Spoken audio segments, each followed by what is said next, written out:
Hello everyone, আজকের এই ভিডিওর মেন টার্গেট হচ্ছে ফোক ড্যান্স পড়বো আমরা। ফোক ড্যান্স কোন রাজ্যের?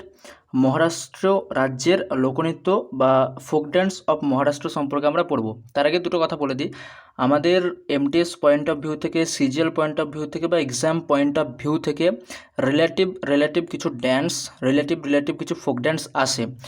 অনেকগুলো রাজ্য আছে, এবার সাপোজ অনেকগুলো রাজ্য থেকে যদি 10খানাও যদি ফোক ডান্স করে পাওয়া যায়, তা মোটামুটি সাপোজ 28, 29 বা আমি 25টাও যদি রাজ্য ধরি, তা 250টা ফোক ড্যান্স হয়ে যাচ্ছে। তো 250খানা ফোক ড্যান্স একই ভিডিওর মধ্যে কমপ্লিট করা পসিবল নয়।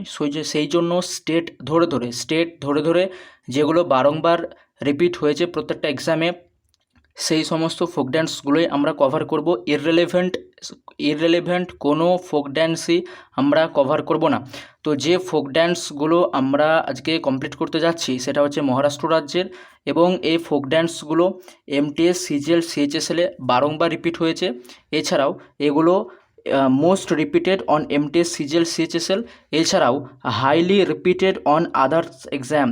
কেন এত দেরি হলো এই ফোক ড্যান্সের ভিডিও আনার জন্যে? কারণ শুধুমাত্র যে আমাদের এসএসসি পয়েন্ট অফ ভিউ তা নয়, এসএসসি ছাড়াও আরও যে সমস্ত এক্সামগুলো আছে আমার কাছে অনেক সোর্স আছে, সেগুলো থেকে আমি ছাঁটাই করে এই ধরনের ফোক ড্যান্সগুলোকে কালেক্ট করেছি, যেগুলো বারংবার রিপিট হয়েছে। দুই একটা আলাদা আলাদা ড্যান্সের নাম আমরা শুনবো, সেগুলো এসএসসি ছাড়াও আরও অন্যান্য এক্সামগুলোতেও এসেছে। তো সেইগুলো আমরা এই ভিডিওর মধ্যে আজকে কভার করতে যাচ্ছি। তো ফার্স্ট অফ অল, মহারাষ্ট্রের যে লোকনৃত্য, মহারাষ্ট্রের মধ্যে মোটামুটি 25 থেকে 30খানা ফোক ড্যান্স আছে। এবার 25 থেকে 30খানা ফোক ড্যান্স পড়েও সেগুলো যদি এক্সামে না আসে, তো ফালতু সেগুলো পড়ে লাভ কি? যেগুলো বারংবার এক্সামের মধ্যে এসেছে, যে 8খানা ফোক ড্যান্স বারংবার এক্সামের মধ্যে রিপিট হচ্ছে, সেগুলোকে আমাদেরকে কভার করতে হবে। তো সেগুলো কোন ফোক ড্যান্স যেগুলো বারংবার এসেছে? যেমন প্রথমে হচ্ছে লাভানি, তারপরে হচ্ছে তামাশা, তারপরে কলি নৃত্য, লেজিম, তারপরে দিন্ডি ও কালা, তারপরে পোয়াডা, তারপরে গফ্ফা, এবং সর্বশেষ হচ্ছে ঢাঙ্গারি গাজা। এই সমস্ত 8টি ফোক ড্যান্স, 8টি লোকনৃত্য বারংবার এক্সামের মধ্যে রিপিট হয়েছে।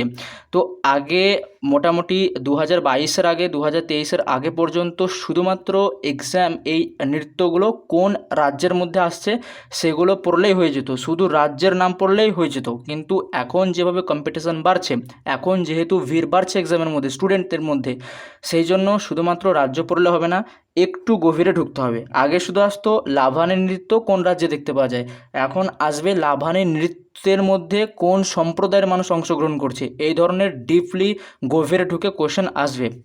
তো একে একে এগুলো কভার করব, বেশি কিছু না, যেগুলো ইম্পর্টেন্ট, যেগুলো রিলেভেন্ট, বারংবার এসেছে এবং আসার চান্স আছে, সেগুলো আমরা কভার করব। তো লেটস স্টার্ট। তো প্রথম আসছে লাভানি নৃত্য। যে লাভানি নৃত্যটা দেখতে পাওয়া যায় মহারাষ্ট্র রাজ্যে লাভানি নৃত্য এক্সামে আসবে। লাভানি নৃত্য কোন স্টেটের মধ্যে লক্ষ্য করা যায়? অনেকগুলো স্টেট দেবে, মহারাষ্ট্র অপশান থাকবে, তো মহারাষ্ট্র হবে সঠিক উত্তর। এবার এক্সামে কোশ্চেন এসেছে যে লাভানি নৃত্যে পুরুষরা অংশগ্রহণ করে না মহিলারা অংশগ্রহণ করে লাভানি নৃত্যে? তো লাভানি নৃত্যে শুধুমাত্র নারীরা অংশগ্রহণ করে। এই নৃত্যে কোনো রকমের পুরুষ, কোনো রকমের বয়েজ, কোনো রকমের ম্যান পার্টিসিপেট করে না। এই নৃত্যে শুধুমাত্র নারীরা অংশগ্রহণ করে। এবার এই লাভানি নৃত্য দুই ধরনের, কি? একটা হচ্ছে বৈঠকি লাভানি এবং অপরটি হচ্ছে ফরাচি লাভানি। তো এক্সামে কোশ্চেন দেবে যে ফারাচি কোন নৃত্যের মধ্যে পড়ছে। ফারাচির সঙ্গে লাভানি অ্যাড করবে না, কিন্তু বলবে যে ফারাচি কোন নৃত্যের মধ্যে লক্ষ্য করা যায়, তখন বলতে হবে যে লাভানি নৃত্যের মধ্যে। এরকম কোশ্চেন এসেছিল যে বৈঠকি কোন নৃত্যের মধ্যে লক্ষ্য করা যায়, তখন অ্যান্সার হয়ে যাবে লাভানি নৃত্য। এরপরে হচ্ছে তামাশা, ইংরেজিতে তামাশা, বাংলাতে তামাশা। তো এই তামাশা নৃত্যটিও মহারাষ্ট্রে অবস্থান করে এবং এখানে অংশগ্রহণ করে পুরুষ এবং মহিলা উভয়ই। এখান থেকে কোশ্চেন এসেছে যে তামাশা নৃত্যে পার্টিসিপেট করে পুরুষ এবং মহিলা উভয়ই, কোনোটিই নয়। তো তামাশা নৃত্যে পুরুষ এবং মহিলা উভয়েই কিন্তু অংশগ্রহণ করে, এবং কোশ্চেন এসেছিল কোন রাজ্যে দেখতে পাওয়া যায়, এই দুটো। এর বাইরে তামাশা থেকে আর কিছু আসে না এবং নেইও আসার মতো। এবার আসছে কলি নৃত্য। যে নৃত্যটি মহারাষ্ট্রের মধ্যে অবস্থান করে, কলি নৃত্য, এবং এই নৃত্যে অংশগ্রহণ করে পুরুষ এবং মহিলা উভয়। এবার মজার ব্যাপার হচ্ছে এখানে কিন্তু পোশাক থেকে দেয় যে পুরুষরা কোন পোশাক পরে নৃত্যে অংশগ্রহণ করে এবং মহিলারা কোন পোশাক পরে এই নৃত্যে অংশগ্রহণ করে। তো পুরুষরা ধুতি এবং ফাতুয়া নামক এক ধরনের পোশাক পরে কোলি নৃত্যে অংশগ্রহণ করে এবং মহিলারা উজ্জ্বল রঙের শাড়ি পরে এই কোলি নৃত্যের মধ্যে অংশগ্রহণ করে। তো পরীক্ষায় মহিলা থেকে এখনও পর্যন্ত পড়েনি, কিন্তু এসেছে যে পুরুষরা কোলি নৃত্যে কোন ধরনের পোশাক পরে অংশগ্রহণ করে। বিভিন্ন অপশন ছিল, তো তার মধ্যে ধুতি এবং ফাতুয়া হয়ে যাবে রাইট আনসার। এবার এই কোলি নৃত্য থেকে আর একটা মোস্ট ইম্পর্টেন্ট কোশ্চেন দেয়, যেটা এমটিএসে 3বার এসেছে। সেটা হচ্ছে এই কোলি নৃত্যে কোন সম্প্রদায়ের মানুষ অংশগ্রহণ করে। মহারাষ্ট্রে এক ধরনের সম্প্রদায়ের মানুষ দেখতে পাওয়া যায় যারা হচ্ছে কোলি সম্প্রদায়ের মানুষ। এই কোলি সম্প্রদায়ের মানুষরা মূলত জেলে মানে যারা সমুদ্রের মধ্যে যারা মাছ ধরে। তো এই জেলে সম্প্রদায়ের মানুষ যাদেরকে বলা হচ্ছে কোলি, এই কোলি সম্প্রদায়ের মানুষগুলোই এই কোলি নৃত্যে অংশগ্রহণ করে, সেই জন্য এই নৃত্যটার নাম হয়ে গিয়েছে কোলি। এবং এই নৃত্যের মধ্যে পুরুষ এবং মহিলা উভয়ে অংশগ্রহণ করছে এবং পুরুষরা পরছে ধুতি ফাতুয়া এবং মহিলারা পরছে উজ্জ্বল রঙের শাড়ি। তো কোলি থেকে এগুলোই হচ্ছে ইম্পর্টেন্ট এবং এগুলো বারংবার এসেছে। এরপরে হচ্ছে লেজিম নৃত্যটি মহারাষ্ট্রের মধ্যে লক্ষ্য করা যায়। এই নৃত্যে শুধুমাত্র পুরুষরা অংশগ্রহণ করে। কোশ্চেন এসেছিল যে লেজিম নৃত্যে মহিলারা অংশগ্রহণ করে, পুরুষরা অংশগ্রহণ করে, পুরুষ এবং মহিলা উভয়ে অংশগ্রহণ করে, নাকি কোনোটি উত্তর নয়। তো এখানে লেজিম নৃত্যে অংশগ্রহণ করছে শুধুমাত্র পুরুষরা। এবার আর একটা ইম্পর্টেন্ট কোশ্চেন এসেছিল যে লেজিম নৃত্যে কোন ধরনের বাদ্যযন্ত্র প্রধানত লক্ষ্য করা যায়, প্রধান বাদ্যযন্ত্রটির নাম কি। তো কোশ্চেনে আরও অনেক বাদ্যযন্ত্র ছিল, sitar, ফ্লুইট, lezim, none of this এরকম ছিল। তো ওখানে অ্যান্সার হয়ে যাবে কিন্তু লেজিম। তো লেজিম হচ্ছে প্রধান বাদ্যযন্ত্র এই নৃত্যে ব্যবহার করা হয়, সেই জন্য এই নৃত্যের নাম হয়ে গিয়েছে লেজিম নৃত্য। এই নৃত্যের নাম হয়ে গিয়েছে লেজিম, মেন কারণ হচ্ছে লেজিম বাদ্যযন্ত্রের কারণে। তো এইগুলো ইম্পর্টেন্ট। এখান থেকে এসেছিলো যে লেজিম নৃত্যটি কোন রাজ্যের মধ্যে লক্ষ্য করা যায়, এই নৃত্যে কারা অংশগ্রহণ করছে এবং কোন বাদ্যযন্ত্র এর মধ্যে ব্যবহৃত হয়ে থাকে। এবার হচ্ছে ডিন্ডি ও কালা নৃত্য, যেটা লক্ষ্য করা যায় মহারাষ্ট্র রাজ্যের মধ্যে। এখান থেকেও কোশ্চেন এসেছিল সম্প্রদায় নিয়ে, যে দিন্ডি ও কালা নৃত্যে কোন সম্প্রদায়ের মানুষ, মহারাষ্ট্রের কোন সম্প্রদায়ের মানুষ এই নৃত্যের মধ্যে অংশগ্রহণ করেছিল। তো মহারাষ্ট্রের মধ্যে এক ধরনের সম্প্রদায়ের মানুষ লক্ষ্য করা যায় যাদেরকে ওয়্যারকারী। মহারাষ্ট্রে এক ধরনের সম্প্রদায়ের মানুষ লক্ষ্য করা যায়, যে সম্প্রদায়ের মানুষের নাম হচ্ছে ওয়্যারকারী। তো এই ওয়্যারকারীরা কী করতো, এই ওয়্যারকারীরা মূলত বিঠোবার ভগবানের ভক্ত ছিল। বিঠোবার এক ধরনের দেবতা বা এক ধরনের ভগবান, যার ভক্ত ছিল ওয়্যারকারী সম্প্রদায়ের মানুষ। এবার এরা কি করত, এরা মহারাষ্ট্রে একটা স্থান আছে পণ্ডুরপুর, তো পণ্ডুরপুরের দিকে এরা যাত্রা করত। যেমন আমাদের ওয়েস্ট বেঙ্গলের মধ্যে রথযাত্রা লক্ষ্য করা যায়, ঠিক তেমনি মহারাষ্ট্রের মধ্যে এক ধরনের যাত্রা লক্ষ্য করা যায় যেটা পণ্ডুরপুরের দিকে হয়। সেই যাত্রা বের হয়। এবার যাত্রা বেরোনোর সময় এক ধরনের নৃত্য হয় আর যাত্রার শেষে এক ধরনের নৃত্য হয়। এবার যাত্রার শুরুতে যে নৃত্যটা হচ্ছে সেটা হচ্ছে দিন্ডি নৃত্য, এবং যাত্রা শেষে যে নৃত্যটা হচ্ছে তার নাম হচ্ছে কালা নৃত্য। যেমন আমাদের পশ্চিমবঙ্গের মধ্যে যেমন সোজা রথ, উল্টো রথ এরকম একটা যাত্রা লক্ষ্য করা যায়, ঠিক তেমনি মহারাষ্ট্রের মধ্যে দিন্ডি ও কালা নৃত্যটি পণ্ডুরপুরের দিকে যাত্রাকে কেন্দ্র করে ওয়্যারকারী সম্প্রদায়ের মানুষরা এই নৃত্যে অংশগ্রহণ করছে। এবং যখন যাত্রাটা শুরু হচ্ছে তখন এটাকে দিন্ডি নৃত্য বলছে। যখন যাত্রাটা শুরু হচ্ছে তখন এক ধরনের নৃত্য হয়, সেটার নাম হচ্ছে দিন্ডি। এবং যখন যাত্রাটা শেষ হচ্ছে, যাত্রার শেষে যখন নৃত্য করা হচ্ছে সেটার নাম হচ্ছে কালা।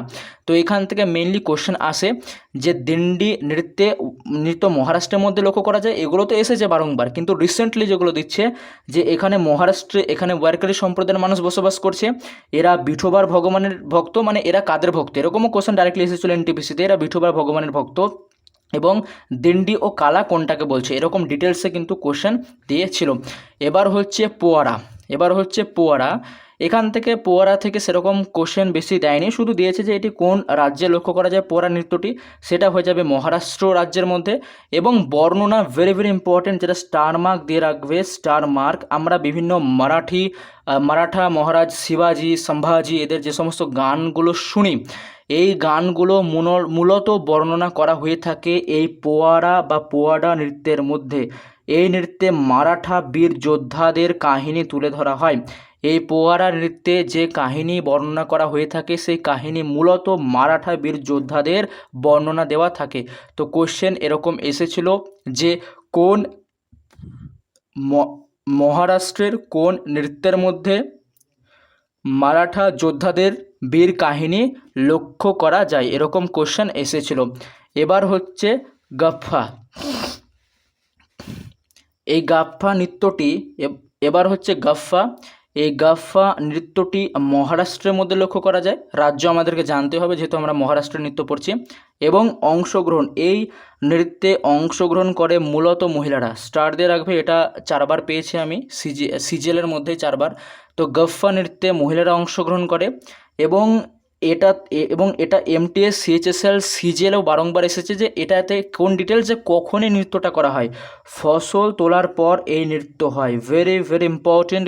গাফফা নৃত্য বা গাফফা ফোক ড্যান্স কোন উৎসবকে কেন্দ্র করে বা কোন ঘটনাকে কেন্দ্র করে এই নৃত্যটি প্রদর্শন করা হয়, তখন উত্তর হবে ফসল তোলার পর, আফটার দ্য হারভেস্টিং।